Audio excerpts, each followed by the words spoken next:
Can we have the next question from the brother's side? Okay, good night. My name is Lim Kim Piu. So I think it is good for the Muslim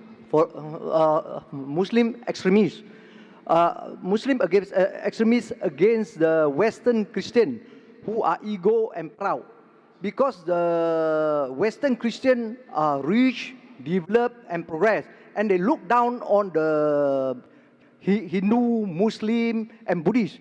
And the Muslim consists of over 40 countries, and the Buddhist over 10 countries, and the Hindu just a few. Nobody dare to challenge against the Christian. Only the Muslim dare to challenge against the Christian.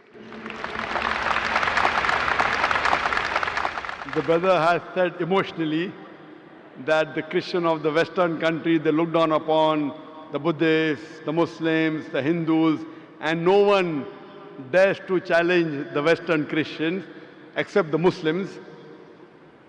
Brother, I slightly differ. What you are saying is right. All Muslims don't have the guts to challenge the Western world. There are some Muslims like Tun Dr. Mahathir Mohamad,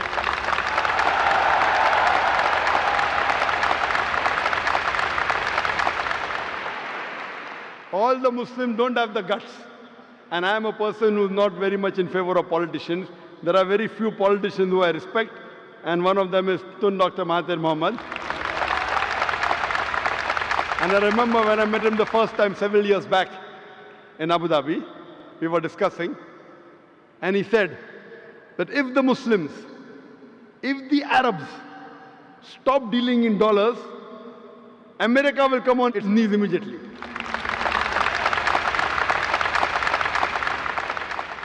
There are few politicians who I really care. One was King Faisal of Saudi Arabia. He had the guts. I remember when you read his biography that when oil was discovered, he said, let's have the meeting in the desert.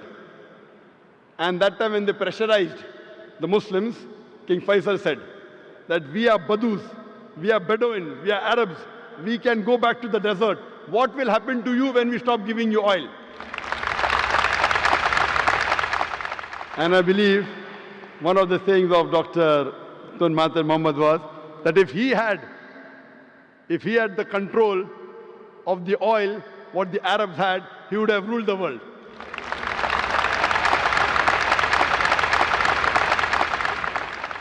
That's why I said in my lecture of terrorism, Muslim monopoly, that most of the terrorist acts, directly or indirectly, are related to politicians. They try and create the vote bank. They create all this problem.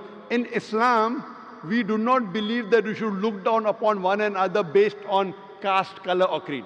Allah says in the Quran, in Surah Hujurat, chapter number 49, verse number 13, Ya ayyuhan nasu inna khalaqnakum min zakarin wa unsa wa jalnakum shu'uban wa qaba'ila lita'arafu inna akramakum indallahi atqakum inna Allaha alimun khabir. O humankind, we have created you from a single pair of male and female and have divided you into nations and tribes so that you will recognize each other, not that you shall despise each other. And the most honored in the sight of Allah subhanahu wa ta'ala is the person who has taqwa. The criteria for judgment in the sight of Allah subhanahu wa ta'ala, the only way one human being can be superior to the other human being is not by wealth, it's not by color, it's not by creed, it's not by sex, but it is taqwa, it is God consciousness, it is piety, it is righteousness. In Islam, we do not believe one human being is superior because of wealth or color or caste or creed. It is taqwa. And I do agree with you. I do agree with you totally that the Western world, they think that they are superior. They think they are superior.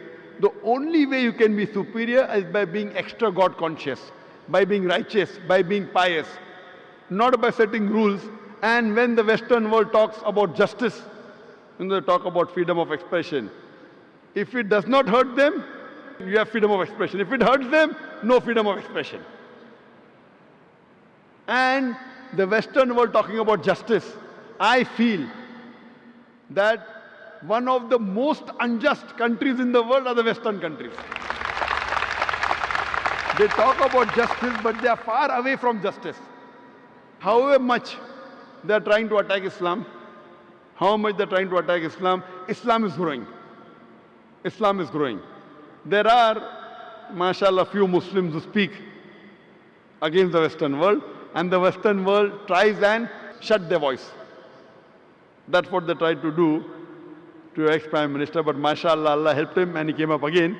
We know the history. And that's what they do, that those Muslims who speak the truth, because of my being very vocal and speaking the truth, the Western world doesn't like me speaking the truth. I'd like to give an example. I have been to UK several times. In 2010, when we had the Wembley Arena, we had the NEC Arena in Birmingham, there the Home Secretary took objection to one of my statements. I said that killing innocent people is prohibited in Islam. And I said that thousands of people killed in the Twin Tower is to be condemned. The thousands of human beings killed in Twin Tower blast in 9/11 is to be condemned. More than 50 people killed in the London tube blast is to be condemned. More than 180 people killed in Bombay in the train blast has to be condemned. But I told the Muslim, don't put a full stop. Besides condemning all this, I also condemn the thousands of innocent people killed in Afghanistan, in Iraq and Palestine. So the Home Secretary of UK put a ban. Zakir cannot enter UK. I told that the thousands of Americans killed in the Twin Tower I condemn. More than 50 Britishers killed in London condemn. More than 180 Indians killed condemn.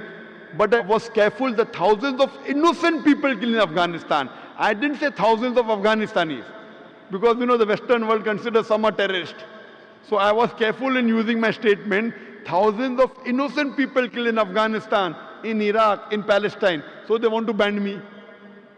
They talk about freedom of expression. As long as you don't expose them, they don't mind. Once you expose them, they don't like freedom of expression. So I do agree with you. But alhamdulillah, summa alhamdulillah, however much they try and suppress Islam, Islam is spreading.